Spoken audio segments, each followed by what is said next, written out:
I'm Del Shores, and I wrote Daddy's Dyin, Who's Got the Will? This is realistic. I am a person just like you. And right now, I'm kind of getting the vibes that you don't like me very much because of what I am. But I like you because of who you are. What do you think about that, okay? Well, I would if I knew what intonation you just said.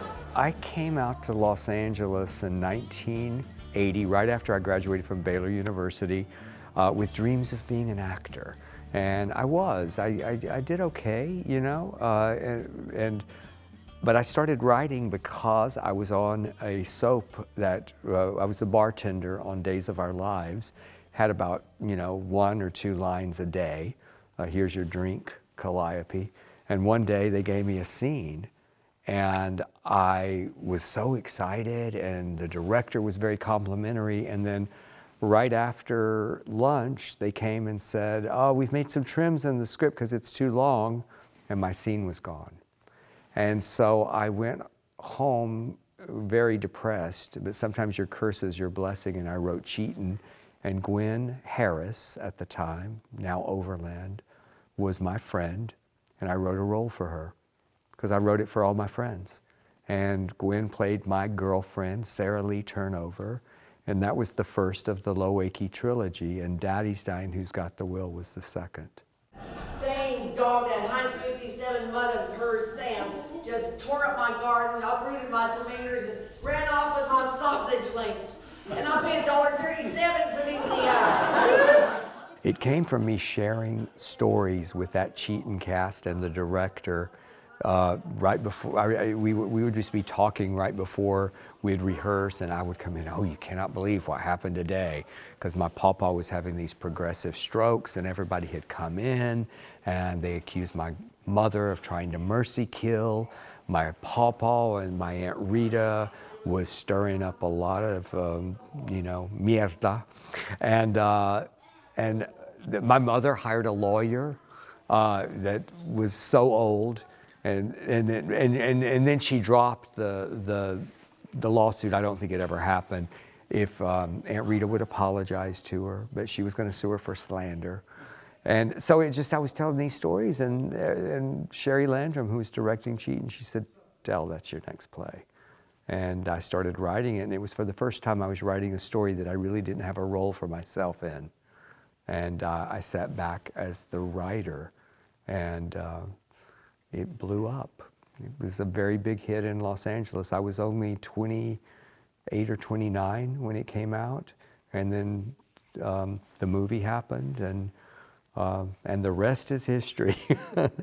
Oh, seems like the last time I saw them boys, they was in diapers. I wish y'all had. I started adapting it after it ran for 2 years, 22 months. And right around a year, when it hit the year mark, I thought, you know, I'd like to see if this could be a movie.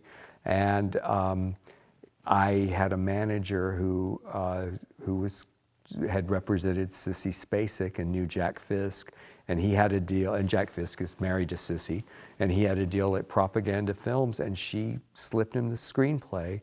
And actually, I think she invited him to the play first. And that can you imagine this little Texas guy in a 64-seat house, and Sissy Spacek shows up with Jack Fisk, and it was that kind of time in my life. There were lots of people, and then all of a sudden you're meeting with Beverly D'Angelo and Beau Bridges, and it was a crazy time. And the movie got greenlit, and they shot every word I wrote. And I thought, oh, this is the way it's going to be from now on in my career. Well, that was not true. But it was the beginning of a very wonderful career. But this play gave me tremendous opportunity.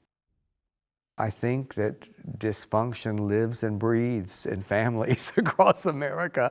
It's so funny, I was at the lobby last night after opening night, and I cannot tell you how many people came up to me and go, oh, you know, my grandmother was just like Mama Huila's, or there was a couple sitting in front of me, and they kept pointing to Orville and saying, that's my brother, that's my brother.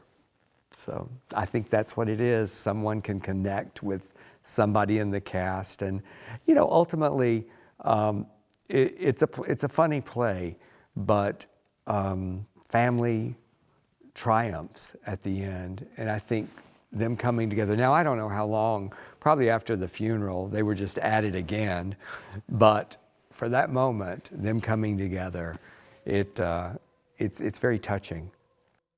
With various productions of this play and other of my plays that I've seen, you have to go back to the original and say, I saw and was part of this play from the very beginning, and then celebrate that other actors can bring these characters back to life. This is a really strong production, and it was kind of wonderful just to go, oh wow, it still works. After all these years, it still works. I mean, it's, you know, it's almost 40 years old. First of all, they're all lovely, and they're really strong actors, and they wanted to honor the piece. And you know, I'm coming in kind of like, I always go, don't get too intimidated, because I know that feeling, the playwright's in the house, but I felt like that this cast was, they were confident, and I love that. I just love that.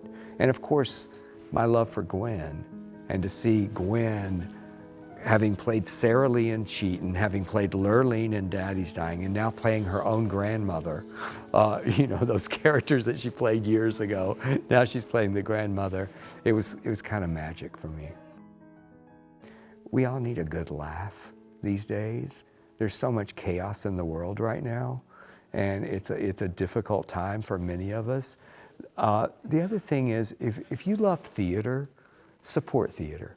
And I love that about this community. I saw that this week. I saw the houses full every week, and we're taking some hits in theater with funding, and with this administration taking away funding. And so anything that you can do to support local theater, do. Go to an extra show, maybe not just at the Camelot. Come to this one. Yeah, come to this one first, and then go see another show. And we all need to feel, and that's what I love about this play, and I love about this company, is they didn't just make me laugh, they made me feel.